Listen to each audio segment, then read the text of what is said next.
जिस दिन मेरी बेल होगी, अगर आपको बहुत तकलीफ है मेरे से, तो I can talk to you outside the assembly gate. ये क्या चल रहा है मामला? ये स्पीकर है या बदमाश है? ये बदमाशी करने बैठे हुए यहाँ पे। यहाँ से एक बाहर गेट है, जिस दिन मेरी बेल होगी ना, अगर किसी को शिकायत है तो मैं चैलेंज करता हूँ सबको मेरे से आगे बाहर बात करे, नॉट इन द असेंबली। एक बात याद रखना कि खान के साथी हैं, किसी से डरते ही नहीं है। आप हमारा कुछ ही नहीं उखाड़ सकते हैं। आपको आना है, आप असेंबली के बाहर आ जाएं, देख लेते हैं क्या मसला है आपका। असेंबली के अंदर भी देख लेंगे आप। जिसने सिंध को तकसीम करने का सोचा है वो टुकड़े टुकड़े हो गए, हमने देखे।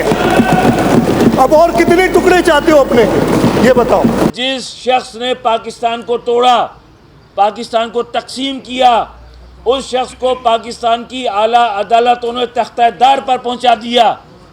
मुल्क को तकसीम करने वाले, मुल्क को तोड़ने वालों का हशर पाकिस्तान पीपुल्स पार्टी देख चुकी है। पाकिस्तान तहरीक इंसाफ कराची के सदर और रुकन सिंध असेंबली खुर्रम शेर जमान ने कहा है कि स्पीकर आगा सिराज दुरानी की सिंध असेंबली में धमकियां आसिफ जरदारी के खिलाफ नाअहली के मुकदमे का नतीजा हैं। मैं थाने में जाकर स्पीकर के खिलाफ FIR दर्ज कराऊंगा। लगता है कि स्पीकर पिछला दौर भूल गए हैं। मेरे ख्याल से आगा सिराज साहब जो हैं वो पिछला दौर भूल गए।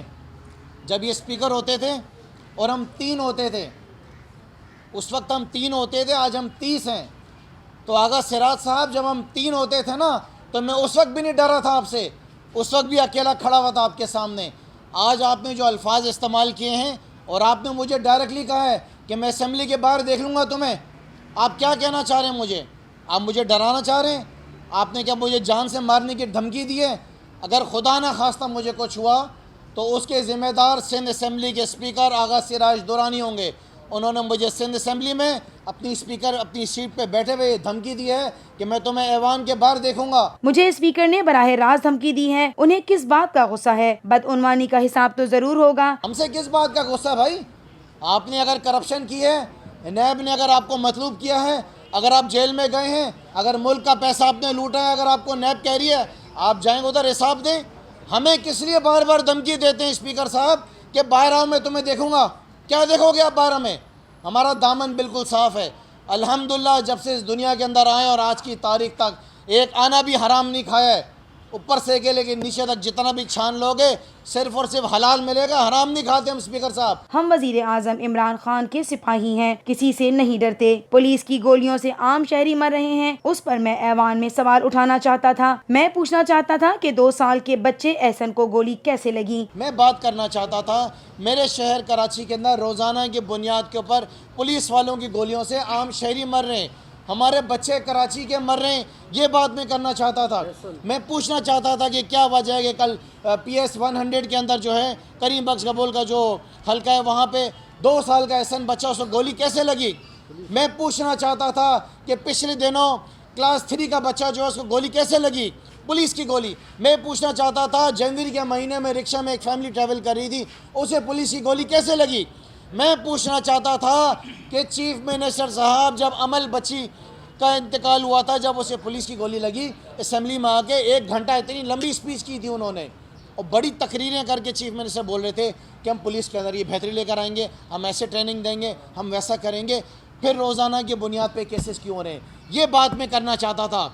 स्पीकर साहब, मैं अपनी ज़ात के लिए कोई बात नहीं करता हूँ, मैं जो बात करता हूँ मैं आवाम के लिए बात करता हूँ, मैं करता रहूँगा। अपोजिशन लीडर फिरदौस शमीम नकवी ने कहा कि आज ऐवान में स्पीकर ने खुर्रम शेर जमान को धमकी दी। मुझे हैरत है कि ये स्पीकर हैं या कोई बदमाश। पीपल्स पार्टी और उसके चाचू मियाँ जो आजकल बड़े परेशान हैं, पप्पू के चाचू, और वो नैबज़दा भी हैं और खौफज़दा भी हैं।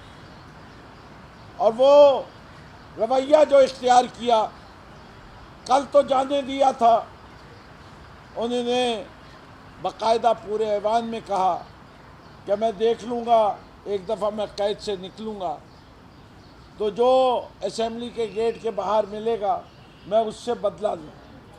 आज उन्होंने ये थ्रेट दोबारा खुर्रम शेर जमान साहब को डायरेक्टली दी।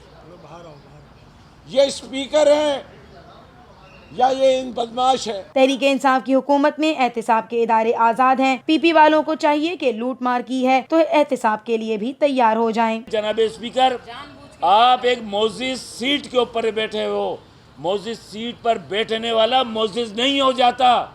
आपका तर्ज अमल, आपका मुखातिब होना और आपकी गुफ्तगू आपको मोतबर बनाती है, लेकिन आपको जो रवैया बदमाशों वाला, गुंडों वाला जो बनता जा रहा है, आप उस सीट के अहल नहीं हो। आप हमें यह भी कहते हो कि जाओ जो करना कर लो, आप मेरे खिलाफ वोट ऑफ नो कॉन्फिडेंस ले आओ। ये बात इस वजह से आप कहते हो कि आपको पता है कि हमारे पास अक्सरियत नहीं है। सारे चोरों का टोला एक ही जगह जमा है। इंशाअल्लाह ताला बहुत जल्द तुम्हारा भी हिसाब किताब होने वाला है।